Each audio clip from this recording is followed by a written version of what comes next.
E eu acho que essa questão da cultura como planejamento vai impactar em tantas áreas que as pessoas às vezes não têm a dimensão. A Dai trouxe muito bem a questão da contratação. E, assim, cada contratação é um percentual de perda de cultura. Entrou alguém novo que pensa diferente, que ainda não tem aquele padrão que a tua empresa tem. Então, se a sua cultura é muito forte e você contrata alguém errado, ele vai embora naturalmente. Agora, se a sua cultura não é um potencial de contaminação. Então, todo dia você pode estar destruindo a tua empresa se você não está olhando para isso. Exato. Pode sair caro se a pessoa sair rápido e pode sair muito mais caro se ela permanece. Ficar. Exatamente. E aí, um ponto importante que a Pri trouxe muito bem, aí voltando para esse DNA de diversidade na cultura, diversidade é riqueza. Diversidade é riqueza para as pessoas, nessa visão de criatividade, de inovação, de trazer visões diferentes para o serviço ou para o produto que você está oferecendo e para a empresa também. Então, a nível cognitivo, é importante que a gente tenha contato com pessoas que vêm de lugares diferentes, neurodivergentes. Então, assim, aspecto de diversidade é muito amplo. E a gente olhar para isso, de fato, como um ponto de riqueza. Perfeito. Acho que é interessante trazer também essa visão do conceito, né, da diversidade. Sim. A diversidade de pensamento, efetivamente, não tem jeito, né? Quando a gente está falando de cultura e a gente está falando de diversidade, de inclusão, ocasionalmente vão acontecer choques de ideias, porque a minha realidade é diferente da sua realidade. O que você percebe de realidade, como você tem a leitura do que está acontecendo, vai ser diferente do que eu tenho. E eu acho que a grande riqueza que a gente tem é a gente conseguir construir uma cultura no qual a gente tem a segurança para falar, olha, vamos conversar sobre isso? Vamos ter conversas desconfortáveis? Vamos aprender a sustentar o desconforto da gente discordar e a gente conversar sobre isso e não deixar o elefante sentado aqui e fingir que não tem nada acontecendo? Né? Então, acho que isso é um ponto, né, importante. Que é outra coisa que foi banalizada, né? A gente vê muita gente falando de cultura de inovação, mas que inovação é essa? Se sentam 5 pessoas iguais e em 10 minutos elas decidem o que vão fazer. Se ninguém discordou, não inovou, só fez a mesma coisa.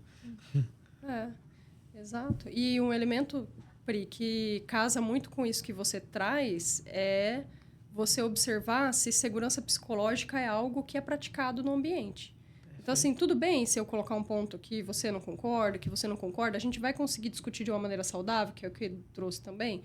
Então, assim, segurança psicológica é isso, é eu não ser... esqueci a palavra agora, mas... Retalhado, enfim, por conta de expor as minhas ideias, expor possíveis erros, falhas, porque é assim que a gente melhora, é assim que aprimora. Só que para isso eu tenho que ter essa segurança de ser quem eu sou, de saber que eu não vou sofrer por isso e também de expor aquilo que precisa ser exposto, né? E precisa ter uma maturidade emocional das pessoas que estão envolvidas ali, né? No sentido de entender que aquele diálogo é sobre algo que está acontecendo, entender como aquilo te pega, entender que aquilo que te pega é seu, não é da situação, e você começar a entender como isso tudo acaba se misturando ali, né? E começar a olhar para dentro mesmo. Acho que a parte do autoconhecimento acaba sendo um aspecto importante quando a gente está falando disso, né? De como a gente entende como essas dinâmicas acontecem. E eu acho que mais uma coisa da falar daí que dá para pincelar e que cabe muito a gente frisar é a cultura que permite o erro. Sim. Não é que incentiva o erro. Você vai errar uma vez e vai consertar, tá tudo bem. Mas se não permite o erro, não se inova. Porque se eu for retalhado por errar, eu não vou tentar. E é exatamente o processo. É muito curioso, né? Porque quando você traz isso, eu sempre conecto com os processos da infância, né? A criança aprende testando. E você vê que a criança naturalmente é criativa. A gente perde o nosso processo de criatividade muitas das vezes pelo fato de vivermos numa cultura que é punitiva. Não coloca a mão aí, se você fizer isso vai quebrar, e aí briga porque caiu, quebrou, porque riscou o brinquedo, manchou, e a criança só está usando a criatividade dela para criar um universo que está na mente dela. Sim. Então, quando a gente vai começando a tolir isso, a gente vai cristalizando o nosso processo de pensar em formas diferentes para... né, traduzir ou fazer a mesma coisa que a gente cotidianamente faz. Isso passa pelas perguntas também, né? Quando eu tenho crianças, assim, sobrinhas, as filhas das minhas amigas, filhos, enfim. Então, não num lugar de mãe de gente, que eu sou mãe só de pet, então, sabendo que esse não é meu lugar, mas a gente nota, assim, um comportamento de que, assim, às vezes o adulto tá super saturado ali de uma carga super extensa e a criança, ela tá ali sedenta de conhecimento. E por que disso, por que daquilo, por quê? Chegou no porque sim. E aí, é nisso também que a gente acaba tirando essa... Aí a criança vai falar, poxa, chega uma hora que... Não é bem-vindo perguntar. Não vou perguntar mais. Né? E a gente limita o repertório, limita essa capacidade da gente armazenar. Isso acontece nas empresas também. Às vezes a gente faz dinâmica, assim, e aí fala, mas não sabia que podia perguntar. Mas você podia, inclusive, perguntar quais são as regras. Você podia...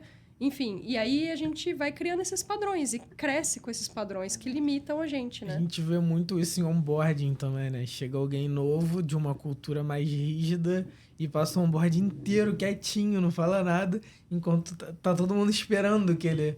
E às vezes tem até uma leitura errada, né? De que é falta de proatividade, falta de interesse, mas não é só alguém que tá reprimido, que não sabe que pode. Por isso que é importante as empresas entenderem o seu papel de responsabilidade de comunicar também. Sim. Na mini capacitação da semana passada, a gente falou, inclusive, sobre esse processo todo, né? Do alinhamento com a liderança daquela pessoa que você precisa contratar, de uma visão toda, porque aí você tem informações suficientes para entrevistar alguém e passar para aquela pessoa qual é o desafio que a empresa está vivendo, aquela área, quais são as funções que ela vai fazer. E aí, depois, no processo de onboarding, como você vai estruturar a recepção dessa pessoa, quais são os papéis e responsabilidades também. Qual é o papel e a responsabilidade da liderança em receber essa pessoa, quais são os ritos que ela vai passar, do RH. Então, o que é papel de cada um e como você acompanha isso para ter certeza que tudo está sendo bem comunicado. Sim. E a gente trouxe isso como, falando aqui rapidamente, né?